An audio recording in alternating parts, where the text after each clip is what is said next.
Now, Ms. Lesko from Arizona is recognized. Thank you, Mr. Chair, and thank you to both of you for being here to testify. Both Congress members DeGette and Peters both mentioned a study highlighted in a Washington Post article titled, "Phoenix Power Outage Amid a Heat Wave Could Possibly Kill Thousands."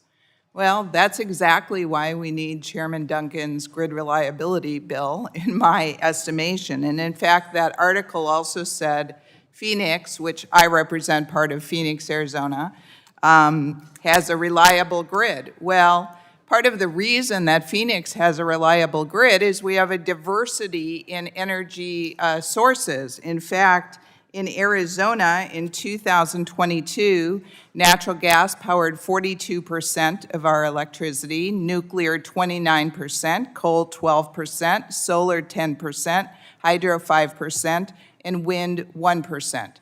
And I do think the combination of diverse energy sources and new technology will help secure our grid reliability. I look forward to supporting your bill, Mr. Chairman, the GRID Act, as it addresses a very crucial issue. It is an important step to address the reliability, abuse, and overreach of the Biden administration, in my estimation. Another area I think this committee must fix is the broken market system in the ISOs and RTOs have developed, which does not prioritize or incentivize grid reliability at times.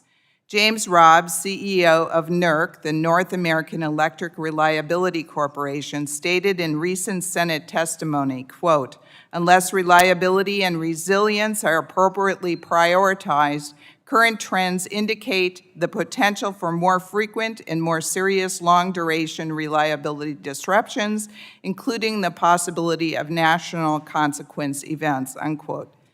To me, this is the clearest warning imaginable, and this must be addressed.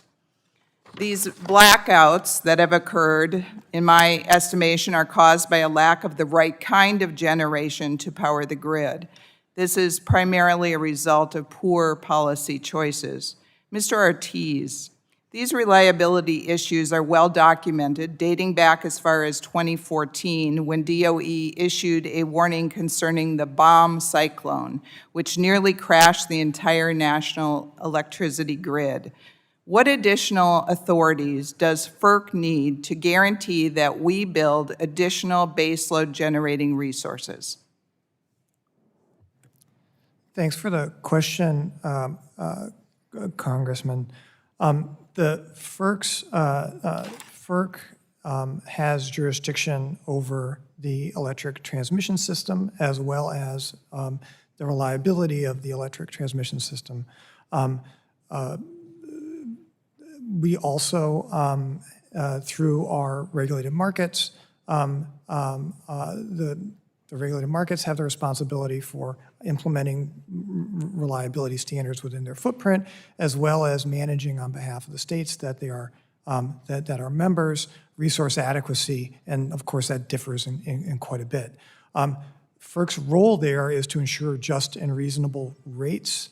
It isn't to make choices regarding either resource adequacy or the kinds of resources that are constructed. FERC is a fuel neutral, all of the above agency that is, and that's been stated on the record by the chairman and the commissioners, and therefore, you know, I don't have a response regarding additional FERC authorities.